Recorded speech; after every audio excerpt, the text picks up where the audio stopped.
His Excellency David Hurley, Governor General of Australia, and First Lady Linda Hurley, Their Excellencies, Special Envoys, and Heads of Delegations, His Excellency, Most Reverend Charles John Brown, and the esteemed members of the Diplomatic Corps, Vice President Sara Duterte, President Fidel Ramos, President Joseph Ejercito Estrada, President Gloria Macapagal Arroyo, Senate President Vicente Soto III, and the honorable members of the Philippine Senate, House Speaker Lord Alan J. Velasco, and the honorable members of the House of Representatives, Chief Justice Alexander Gesmundo, and the honorable justices of the Supreme Court, of course, First Lady Lisa Araneta, and my children, Alexander, Sandro, Simon, and Vincent. I cannot proceed without a special greeting, of course, to the former First Lady Imelda Romualdez Marcos.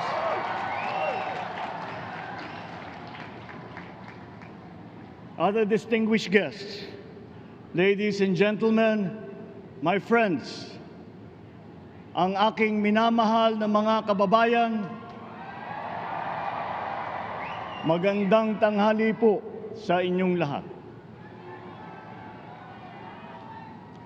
This is a historic moment for us all. I feel it deep within me. You, the people, have spoken, and it is resounding. When my call for unity started to resonate with you, it did so because it echoed your yearnings, mirrored your sentiments, and expressed your hopes for family, for country, and for a better future. That is why it reverberated and amplified as it did, to deliver the biggest electoral mandate in the history of Philippine democracy.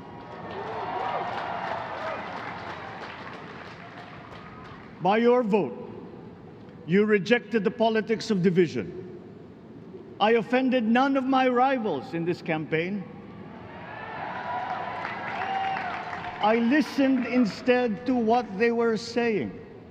And I saw little incompatibility with my own ideas about jobs, fair wages, personal safety, and national strength, and ending want in a land of plenty.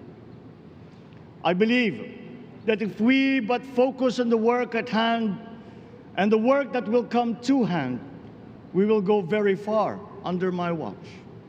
You believe that too.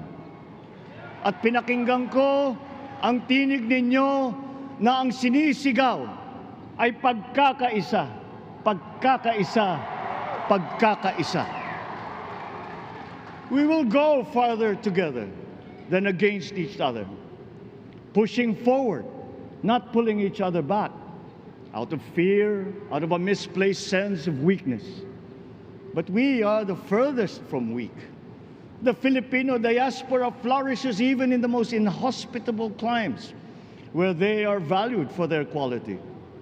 The changes we seek will benefit all and will shortchange no one. I was not the instrument of change. You were that. You made it happen. I am now. You picked me to be your servant, to enable changes to benefit all. I fully understand the gravity of the responsibility that you've put on my shoulders. I do not take it lightly, but I am ready for the task. I will need your help. I want to rely on it, but rest assured I do not predicate success on the wide cooperation that's needed. I will get it done. I once knew a man who saw what little had been achieved since independence. in a land of people with the greatest potential for achievement. And yet, they were poor. But he got it done, sometimes with the needed support, sometimes without. So will it be with his son. You will get no excuses from me.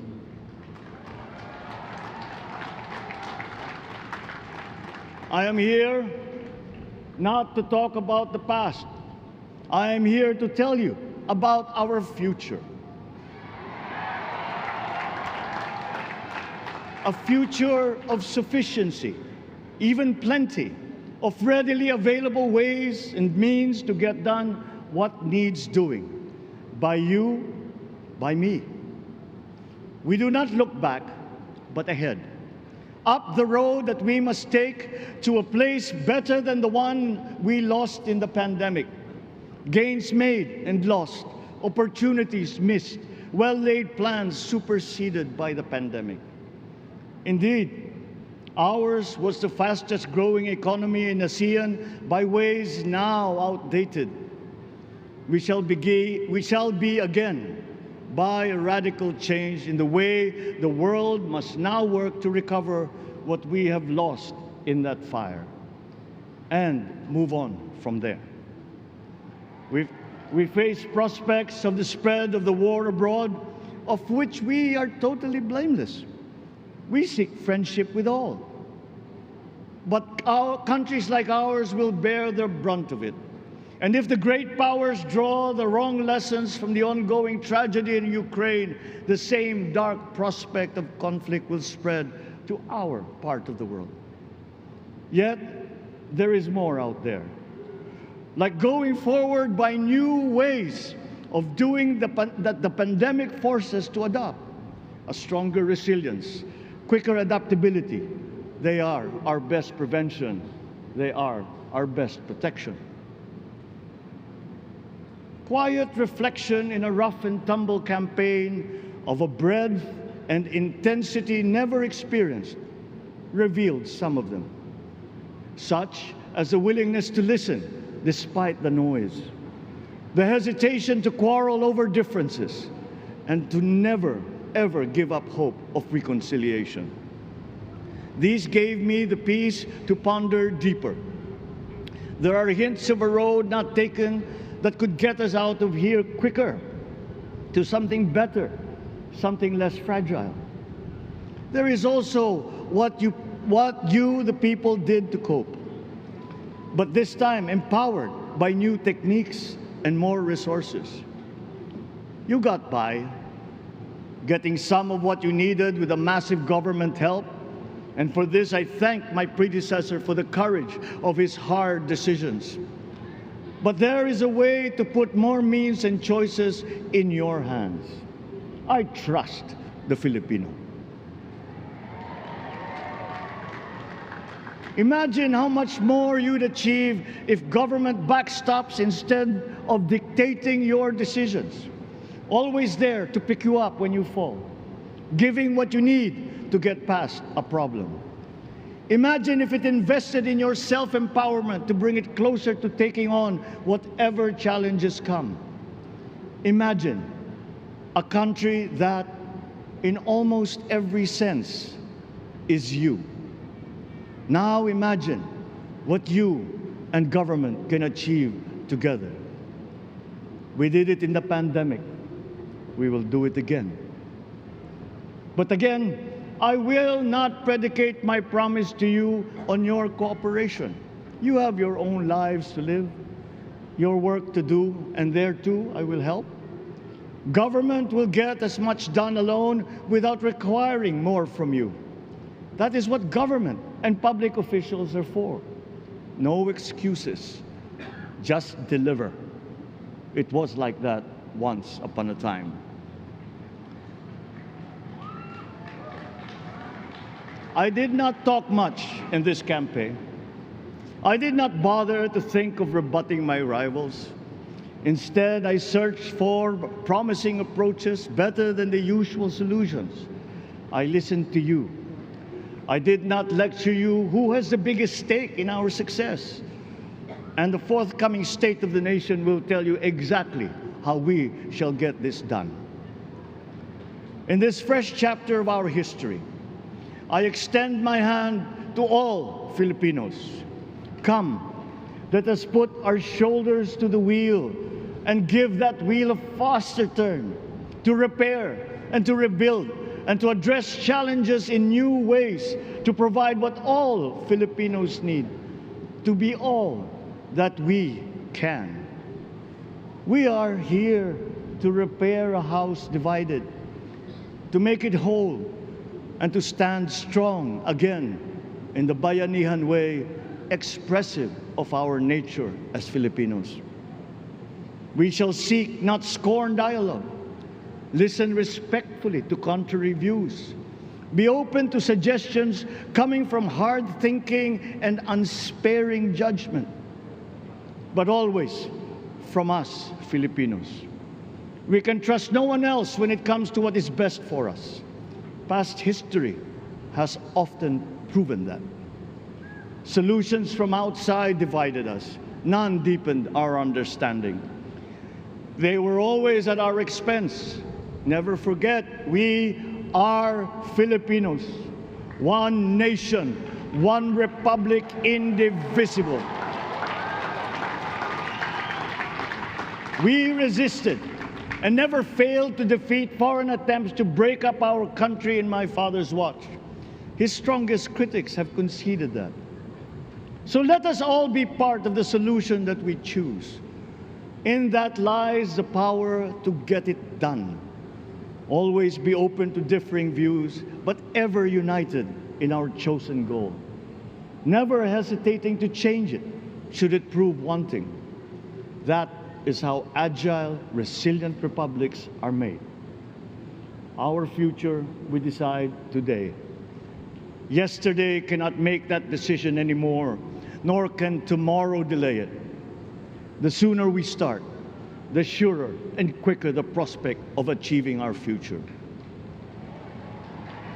These are troubling times.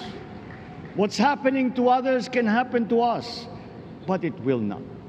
We see what's happening. We are witness to how it is being stopped, and we have seen the glory that crowns struggle against all odds. Giving up is not an option. We've been through times of bitter division, but united, we came through to this when it shall begin again, but better. The campaigns I've run have taken me here where I stand today. I listened to you, and this is what I have heard. We all want peace in our land. You and your children want a good chance at a better life in a safer, more prosperous country. All that is within reach of a hard-working, warm, and giving race.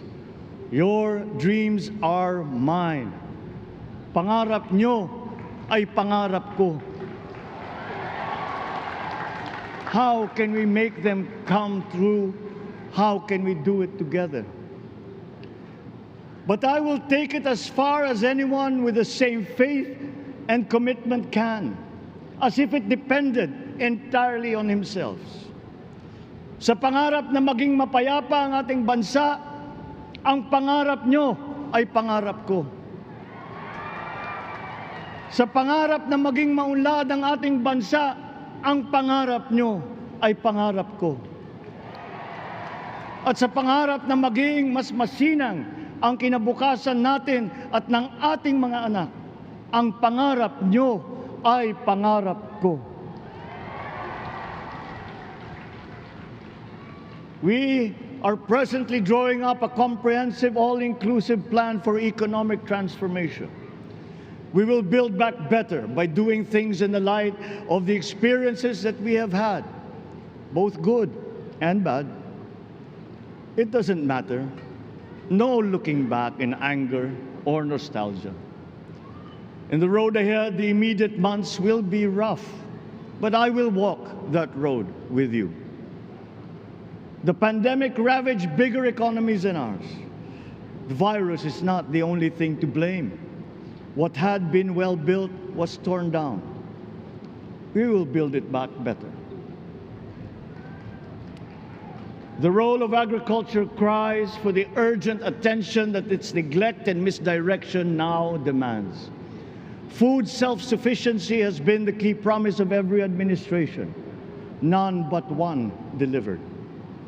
There were inherent defects in the old ways and in recent ways too.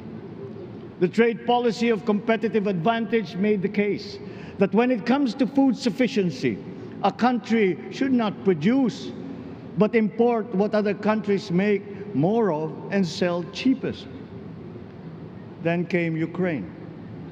The most vulnerable when it comes to food are the countries furthest away from the conflict, those bearing no blame for provoking it. Yet they face the biggest risk of starvation. If financial aid is poured into them, though it never is, there is nothing to buy. Food is not just a trade commodity. Without it, people weaken and die. Societies come apart. It is more than a livelihood. It is an existential imperative and a moral one. An agriculture damaged and diminished by unfair competition will have a harder time or will have no prospects at all of recovering. Food sufficiency must get the preferential treatment the richest free trade countries always gave their agricultural sectors. Their policy boils down to don't do as we do. Do what we tell you to. I am giving that policy the most serious thought if it doesn't change or make more allowances for emergencies with long-term effects. There is a parallel problem in our energy supply. Sufficient fossil fuel-free technology for whole economies has yet to be invented. And it is not seriously tried by rich countries. Again, consider the response of the richest countries to the war in Ukraine. But surely, a free world awash with oil can assure supplies. Or we will find a way. We are not far from oil and gas reserves that have already been developed. What we teach in our schools, the materials used must be rethought. I am not talking about history. I am talking about the basics, the sciences, sharpening theoretical aptitude and imparting vocational skills, such as in the German example, alongside the national language with equal emphasis and facility in a global language, which we had and lost. Let us give OFWs all the advantages we can for them to survive and to thrive. Our teachers from elementary up are heroes fighting ignorance with poor paper weapons. We are condemning the future of our race to menial occupations abroad. Then they are exploited by traffickers. Once we had an education system that prepared coming generations for more and better jobs. There is hope for a comeback. Vice President and soon-to-be Secretary of Education, Sara Duterte Carpio, will fit that mission to a T. We won't be caught unprepared, under-equipped, and understaffed to fight the next pandemic. To start with, we never got over the pandemic of poor, if any, free public health. The last major upgrade of a public health system, exemplified by the resources poured into PGH, predates the current shambles by 3 generations. Our nurses are the best in the world. They acquitted themselves with the highest distinction abroad, having suffered even the highest casualties. With the same exemplary dedication at home, they just got by. They are out there because we cannot pay them for the same risk and workload that we have back here. There will be changes starting tomorrow. I am confident because I have an OPLE in my cabinet. There were shortcomings in the COVID response. We will fix them. Out in the open. No more secrets in public health. Remember, I speak from experience. I was among the first to get COVID. It was not a walk in the park. My father built more and better roads, produced more rice than all administrations before his. President Rodrigo Roa Duterte built more and better than all the administrations succeeding my father's. Much has been built, and so well, that the economic dogma of dispersing industry to develop the least likely places has been upturned. Development was brought to them. Investors are now setting up industries along the promising routes built. And yet, the potential of this country is not exhausted. Following these giant steps, we will continue to build. I will complete on schedule the projects that have been started. I'm not interested in taking credit. I want to build on success that's already happening. We will be presenting the public with a comprehensive infrastructure plan. 6 years could be just about enough time. No part of our country will be neglected. Progress will be made wherever there are Filipinos, so no investment is wasted. The recovery of Philippine tourism, with its emphasis on accessing nature's beauty, I am sure will exceed expectations. And bigger is not always better, but there's something to be said for economies of scale. And yet the country invites investments in fast-rising industries with quick returns and inflicts irreparable damage for future generations. We have yet to see large-scale practical solutions to pollution, though some are beginning to emerge. But there are tried and proven new ways of mitigation. Blades have been turning over the sand dunes of Ilocos Norte, harnessing a power all around, but unseen, long before this day. I built them. The rich world talks a great deal, but does a lot less about it than those with much less, but who suffer more death and destruction from climate change and lack of adaptation. We will look to our partners and friends to help the Philippines, who, despite having a very small carbon footprint, is at the highest risk. First, spare victims, then help them recover, and move on to lessen the harmful impact of climate change. We too have our part to play. We are the third biggest plastics polluter in the world, but we won't shirk from that responsibility. We will clean up. You will not be disappointed, so do not be afraid. With every difficult decision that I must make, I will keep foremost in my heart and in my mind the debt of gratitude I owe you for the honor and responsibility that you have conferred on me. Whatever is in a person to make changes for the better of others, I lay before you now in my commitment. I will try to spare you. You have your other responsibilities to carry. But I will not spare myself from shedding the last bead of sweat or giving the last ounce of courage and sacrifice. And if you ask me why I am so confident of the future, I will answer you simply that I have 110 million reasons to start with. Such is my faith in the Filipino.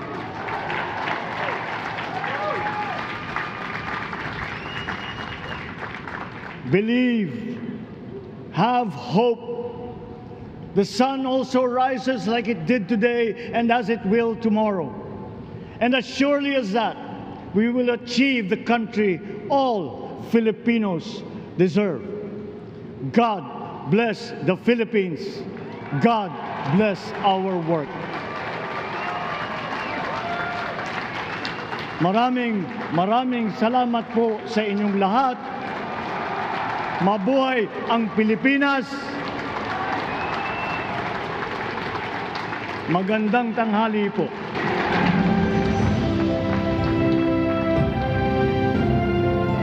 Excellencies, ladies and gentlemen, the President of the Republic of the Philippines, President Ferdinand Romualdez Marcos Jr.